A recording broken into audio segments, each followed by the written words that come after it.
आहोत. आकाशामध्ये आज चमकणाऱ्या ताऱ्यांऐवजी भारतरत्न महामानव विश्वभूषण डॉक्टर बाबासाहेब आंबेडकर यांच्या विचारांचे तारे या द्रोणच्या रूपाने चमकत आहेत. अनेक विक्रम ज्यांनी साकार केले, ज्यांच्या पदव्या लिहायला कदाचित कागद अपुरा पडेल इतका बुद्धिमान असं व्यक्तिमत्व.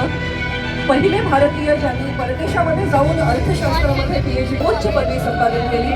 भारताचे पहिले कायदे मंत्री, मजूर मंत्री, सगळ्यांना समान हक्क मिळावा यासाठी संविधानामध्ये सामाजिक न्याय, समता आणि बंधुता यांचं दृढ असं अधिष्ठान देणारे भारतीय राज्यघटनेचे शिल्पकार महामानव डॉक्टर बाबासाहेब आंबेडकर यांचं हे 135वे जयंती वर्ष एक प्रेरणादायी वर्ष असावं यातून साकार झालेला हा सोहळा. सीमारेषांची चौकट नाही, तर ती असंख्य भाषा, विविध धर्म आणि जाती जमातींच्या गुंतागुंतीतून आकार घेतलेली आणि संस्कृतींच्या अखंड प्रवाहात झालेली एक दिव्य जिवंत चेतना आहे. या विविधतेच्या विराट सागरातही एकात्मतेची अखंड ज्योत तेवत ठेवणारे जे अमृत आहे ते म्हणजे भारतीय संविधान. या संविधानाचे शिल्पकार म्हणजे डॉक्टर बाबासाहेब आंबेडकर, एक असा महामानव ज्यांच्या विचारांची उंची हिमालया एवढी भव्य, ज्यांच्या संघर्षाची गाथा समुद्रा एवढी अथांग आणि ज्यांच्या कार्याची किमया आकाशा एवढी व्यापक आहे.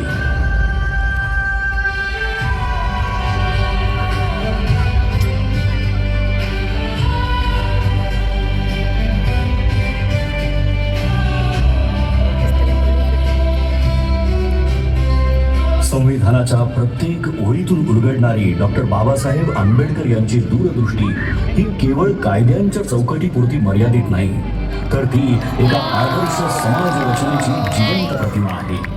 न्याय, स्वातंत्र्य, समता आणि बंधुत्व या मूल्यांच्या आधारावर त्यांनी असा भारत घडवण्याचा ध्यास घेतला जिथे प्रत्येक नागरिकाला आपलं अस्तित्व अभिमानाने जगता येईल.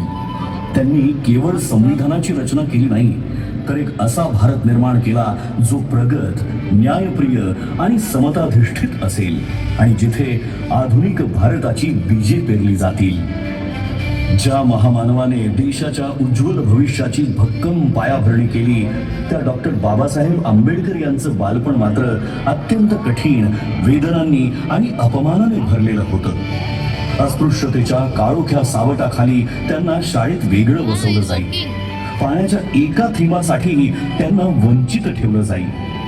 परंतु या सगळ्या अन्यायाच्या जखमांमध्येही त्यांच्या अंतःकरणात परिवर्तनाची तेजस्वी ज्वाला धगधगत होती. त्यांना ज्ञात झालं होतं की शिक्षण हेच ते शस्त्र आहे जे अज्ञानाच्या अंधाराला चिरून टाकतं आणि माणसाला स्वाभिमानाने जगण्याची ताकद देतं. या जिद्दीच्या जोरावर ज्ञानाचा अखंड प्रवास सुरू झाला. मुंबईच्या शाळांपासून ते कोलंबिया युनिव्हर्सिटी, ग्रेज इन आणि लंडन स्कूल ऑफ इकॉनॉमिक्स या जागतिक दर्जाच्या संस्थांपर्यंत त्यांनी डबल डॉक्टरेट आणि बॅरिस्टर ॲट लॉ या उच्चतम पदव्या संपादन करून ज्ञानाच्या आकाशाला गवसणी घातली. त्या काळात इतक्या उच्च शिक्षणाची किमया साधणारे ते एकमेव भारतीय ठरले. आपल्या विलक्षण बुद्धिमत्तेच्या जोरावर परदेशात सन्मानाने आयुष्य जगण्याची संधी असतानाही डॉक्टर बाबासाहेब आंबेडकरांनी मातृभूमीची निवड केली. मात्र भारतात परतल्यावर त्यांना जातीच्या कारणामुळे बडोद्यामध्ये राहण्यासाठी छप्परही नाकारलं गेलं. पण अपमानापुढे झुकण्याऐवजी त्यांनी संघर्षाचा मार्ग निवडला. त्यांच्या कार्याची दखल घेत छत्रपती शाहू महाराजांनी 1920 साली त्यांना नव्या युगाचा नेता म्हणून गौरवलं आणि तिथूनच सामाजिक क्रांतीची नवी पहाट सुरू झाली. 1927 साली घडलेला महाड सत्याग्रह हा केवळ पाणी पिण्याचा हक्क मिळवण्यासाठीचा लढा नव्हता, तर तो मानवी स्वाभिमानासाठी उभारलेला पहिला महान संग्राम होता. 1927 साली महाड येथे झालेला चौदार तळे सत्याग्रह, त्यानंतरचा काळाराम मंदिर सत्याग्रह हा संघर्ष तर श्रद्धा आणि समानतेच्या संगमावर उभा राहणारा ऐतिहासिक टप्पा ठरला. हा केवळ पाण्याच्या हक्कासाठी नव्हता, तर मानवी स्वाभिमान, समानता आणि सामाजिक न्यायासाठी उभारलेला पहिला महान सामाजिक संग्राम होता. 1930 ते 1932 या कालखंडात डॉक्टर बाबासाहेब आंबेडकर यांनी गोलमेज परिषदेमध्ये सहभाग घेत वंचित, पीडित आणि शोषित समाजाचा आवाज जागतिक स्तरावर पोहोचवला. अनहायलेशन ऑफ कास्ट या त्यांच्या क्रांतिकारी ग्रंथातून त्यांनी जाती व्यवस्थेच्या मूळ पायालाच हादरा दिला. त्यांनी निर्भीडपणे सांगितलं की जोपर्यंत जात अस्तित्वात आहे तोपर्यंत खऱ्या अर्थाने लोकशाही फुलू शकत नाही. मी हिंदू म्हणून जन्माला आलो असलो तरी हिंदू म्हणून मरणार नाही हे वाक्य केवळ एक उद्गार नव्हे, तर अन्यायाविरुद्ध उभं राहण्याचा, समतेसाठी लढण्याचा संकल्प होता. डॉक्टर बाबासाहेब आंबेडकर यांचा संघर्ष केवळ सामाजिक परिवर्तनापुरता मर्यादित नव्हता, तर त्यांच्या वैयक्तिक आयुष्यातही वेदना, त्याग आणि कठोर परीक्षांनी भरलेला होता.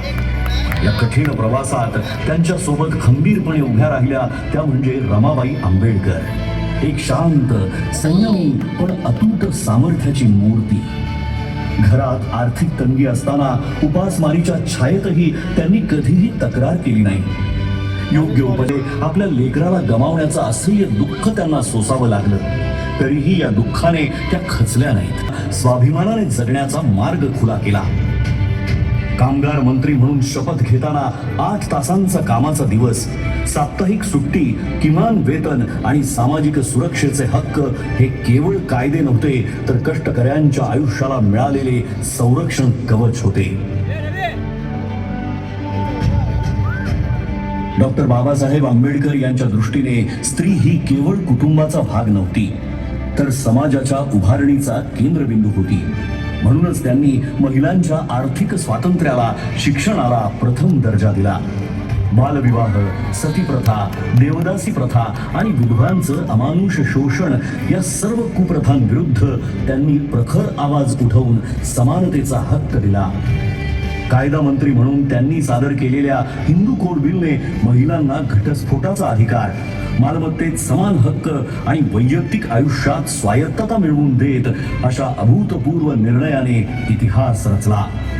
तसंच कामकाजी महिलांसाठी मातृत्व रजा आणि समान कामासाठी समान वेतन या केवळ सुधारणा नाही, तर स्त्रीच्या सन्मानाचा आणि स्वातंत्र्याचा नवा अध्याय होता.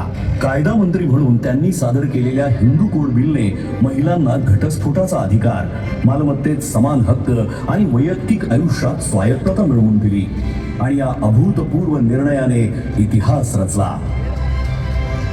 1947 साली डॉक्टर बाबासाहेब आंबेडकर यांची संविधान मसुदा समितीचे अध्यक्ष म्हणून निवड झाली.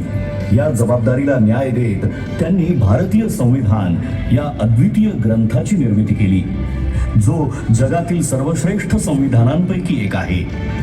संविधानाच्या माध्यमातून त्यांनी प्रत्येक व्यक्तीला अभिव्यक्ती स्वातंत्र्य, समानतेचा हक्क, अस्पृश्यतेचा अंत आणि सर्व प्रकारच्या भेदभावावर कठोर बंदी घालून मानवाधिकार केवळ कायद्याच्या चौकटीत न ठेवता प्रत्येक भारतीयाच्या जीवनाचा अविभाज्य भाग बनवले.